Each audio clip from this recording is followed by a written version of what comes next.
Every week you take that injection thinking that it's just for the number on the scale.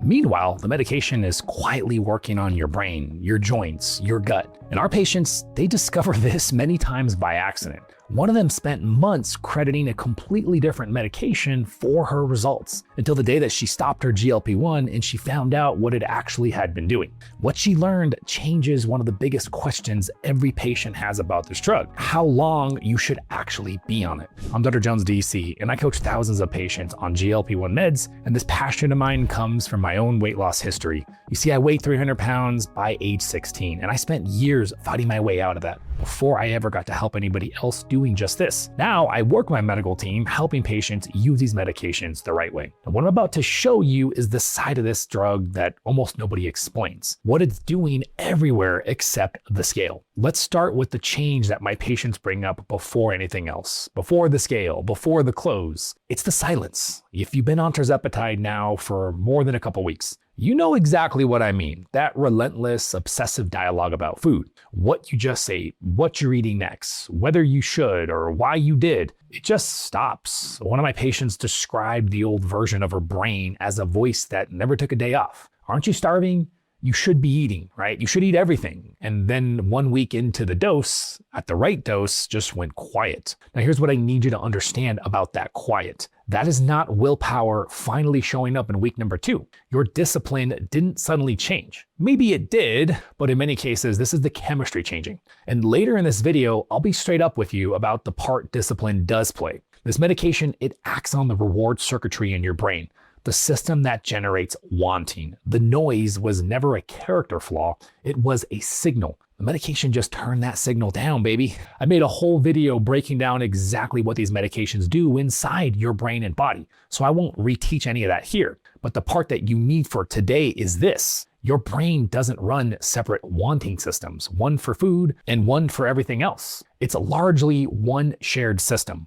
One volume knob, which is why my patients keep reporting things that they never expected. The glass of wine every night they stopped reaching for. The cigarettes, the 11 p.m. online shopping. Nobody white-knuckled any of it. The pull just went more quiet. Now, researchers are actively studying this right now, which is super cool. They're running trials on these medications for things like alcohol use disorder because they're seeing the same pattern. Now, some of you are sitting there and thinking, but Dr. Jones, I've been on this for 1.5 years and I still crave wine every night. This didn't flip any sort of switch for me. You might be right. This effect is real, but it's not universal. And it's not even across people. Some patients get the full quiet, some get partial. Your brain, your receptors, your dose, the response is yours. And if that's you, if the quiet never really came or it only half came, that usually means something about the dose or the foundation underneath it isn't right yet. And that's exactly what we do in our clinic. So if you want somebody to actually look at your situation, just book a free discovery call. Text a number on your screen or check out that link in the description.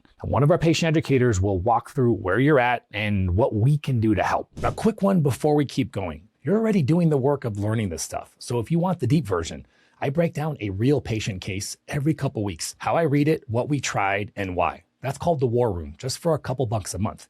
There's also a higher tier with access to my weekly live coaching calls. If you want any of that or learn more, just head over to the YouTube membership section. Okay, so back to that volume knob, because it has another side that I have to be honest with you about. Some of my patients describe the quiet overshooting. It's not just food that stops pulling. It's the gym, the hobbies, the things that you used to look forward to. Everything goes a little flat and maybe majorly flat. And if that's you, I need you to hear me out clearly. You're not broken. And now in our clinic, we treat that as a dose calibration problem first. Finding your lowest effective dose, which I call the sweet spot, where the food noise stays off and the rest of your wanting, it comes back. It's fixable. And file that phrase away, lowest effective dose, because it's about to become the key to this entire video. And if that kind of straight answer is what you've been missing, the real mechanisms, including the parts that aren't perfect, you gotta hit that subscribe button, because we put out 2 full GLP-1 videos every single week breaking down exactly this kind of thing. Now, that's what this drug is doing to the wanting in your head. What it's doing to the rest of your body is the part that genuinely surprised me. So let me tell you about the patient that I mentioned at the top of this video. She's a patient of ours who came to us with weight to lose, but she also had chronic swelling and pain in her hands, bad enough that it affected her daily. Now, alongside her GLP-1, our medical team had her on something called LDN, or low-dose naltrexone. Now, that's a medication that we use off-label for calming inflammation and overactive immune systems. And over the months, her hands got dramatically better. Less swelling, less pain. She was thrilled and she knew exactly what to think for it. The LDN, that was the inflammation medicine after all. The tirzepatide, it was the weight medicine. Perfect sense, right? Then she stopped her GLP-1. Still taking the LDN, and within weeks, the swelling came back. The pain came back, not a year later after the weight had crept back on. We're talking weeks. Now, before the scale had moved much at all. The LDN hadn't changed. Like I said, she was still taking it. The only thing that was left was the medication that she thought was just helping her to lose weight. It was the GLP-1 doing that work in her hands the entire time. Now listen, this is no knock on LDN. LDN is freaking amazing, but in this case, this was the GLP-1 doing the heavy lifting. The story stopped being surprising to me a long time ago because I watch it happen over and over again. Patients with arthritis so severe that they've reorganized their lives around it, moving again. Patients whose cystic acne just clears up, hair growing back, even the fat itself changing. That hard, swollen, inflamed fat softening in a way that tells you something deeper than weight loss is happening. Blood pressure improving before the scale has moved far enough to even explain it. Actually, before I explain why this happens, I want to hear yours. Let me know in the comments with the thing that this medication changed for you that had nothing to do with the scale. Was it your joints, your skin, the noise in your head, the thing nobody warned you about? I do my best to read the majority of these comments, and full disclosure, we pick a lot of our video titles from what you guys are describing, because I do these videos for you. Okay, so here's why all of this is happening. Chronic inflammation. This isn't a side story in weight gain. It's the main character. Inflammation drives insulin resistance, and insulin resistance drives more inflammation. I call this the IR spiral, a loop where each one feeds the other, quietly wrecking your metabolism for years while everything on the outside just looks like weight gain. Now, these medications don't only work on appetite. GLP-1 signaling reaches immune cells across your body, your joints, your gut lining, your blood vessels, your liver. The medication is talking to your immune system. The trial data shows these medications lowering C-reactive protein. That's the inflammation marker that we measure in blood. Now, in liver studies, tirzepatide reduced markers of liver inflammation. These were in randomized trials. Some of that comes from losing fat, of course, because fat tissue itself pumps out inflammatory signals. And researchers are now working to pin down how much of this is the smaller body and how much of this is the medication acting on the immune system directly. A question big enough that it's becoming its own field of study. Now, on the autoimmune side specifically, what patients are reporting, pretty consistent. Calmer joints, calmer skin, calmer gut, calmer systems. So here's the question that I want you to sit with for a second, because it's the whole reason this video exists. In her hands were the GLP-1 meds. Think about what that means that the drug was actually treating. Was it the weight or the fire underneath the weight? Because your answer to that changes everything about the next section. Now you know what this medication is actually doing. It's quieting the wanting system in your brain.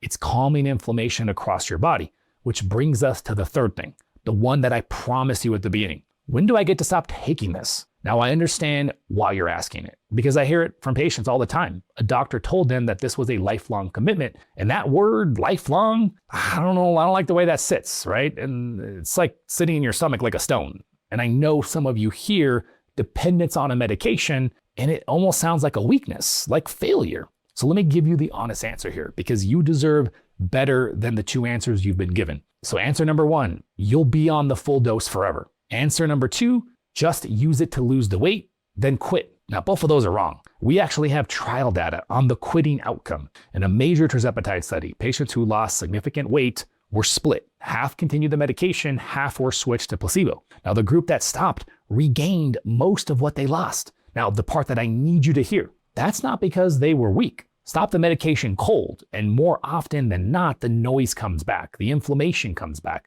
The whole system that you just calmed reignites. Quitting cold turkey doesn't test your discipline. It hands the fire the matches back. But forever at full doses is just flat out wrong. And this is where everything from this video comes together. Because in our clinic, what we see over and over is this. The destination is a floor, your maintenance floor. And it's the phrase that I told you to file away. Your lowest effective dose, the lowest dose that keeps your system calm. The food noise calm, inflammation quiet, results holding. Now, for most of the patients that I coach, that floor lands at a low dose, well below what standard care would keep them on forever. Some land even lower, a true microdose. Some hold their starter dose, just spaced further apart. And a smaller group does come off entirely. Now, every single one of those is the protocol working. Now, where's your floor? It starts with where you started. Someone who came in with a decade of deep metabolic damage has a different starting map than someone who comes in 20 pounds up with mild insulin resistance. Now, the part that should give you real hope here, your floor, it's not carved in stone. If you've been doing the work, the protein, the training, the metabolic healing, you are not the same person who started this medication. You are more healthy than that person. And what I watch happen, patient after patient, is that a healthier system needs less quieting effect. Their floor ends up being lower than where they started would have ever predicted. Now, your starting point draws the first map. The work you do, it redraws it. Now, here's the reframe that changes how lowering your dose actually feels. When patients drop a dose level and the food noise starts creeping back, it's a very common thing to panic, right? It makes sense. You're thinking that the taper failed, but it didn't fail. It just told you something. That noise returning is your body drawing the line and saying, hey, here's my floor.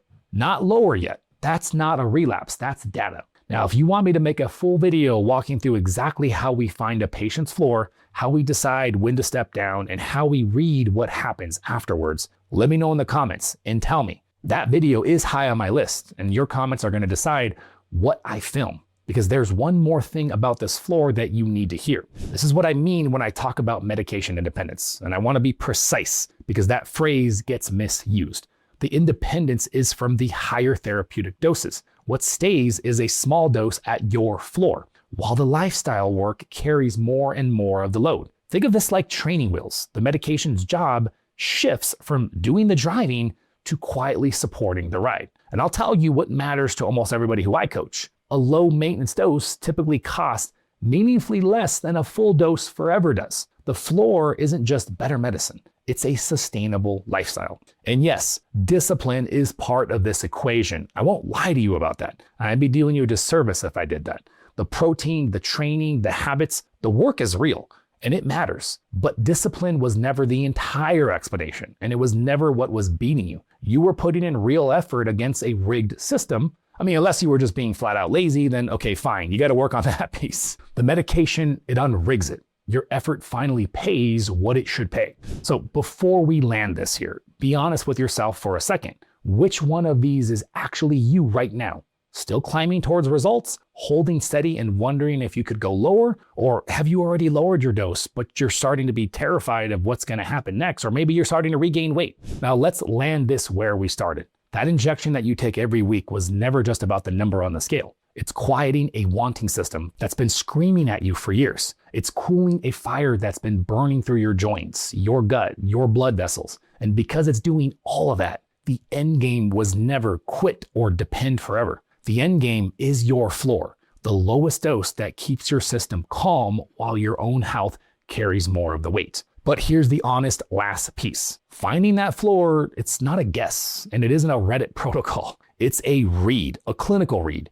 When to step down, what to watch when you do so, what returning noise means versus what it doesn't mean. That's the skill, my friends, and it goes better with somebody who's coached thousands of people through that exact process. So if you're on a GLP-1 right now, Sema, Terz, Retatrutide, wondering whether your dose is too high or you're afraid of lowering it because of what might come back, or you've been told this is it. You had obesity, it's a chronic disease, lifetime medication, but nobody's showing you what a floor actually looks like. That's exactly the conversation that we have in our clinic every single day. Book yourself a free discovery call, text our number on the screen, or check out that link in the description. Speak with one of our patient educators. Let them go through your history, what you've tried, where you're stuck, and what you actually want long term. And if it's a right fit, they're going to walk you through what working with me, our coaches, and our medical team actually looks like. And that includes the programs, the pricing, all of it straight up. There's no pressure, there's no scripts. It's just the same honesty that you got in this video pointed directly at your situation. Now, I told you finding your floor is a read and not a guess. So if you want to see exactly how we think about the dosing, the zones, the sweet spot, when a dose change actually makes sense, I made an entire video talking about just that. There it is right there, guys. Check it out. We'll see you later.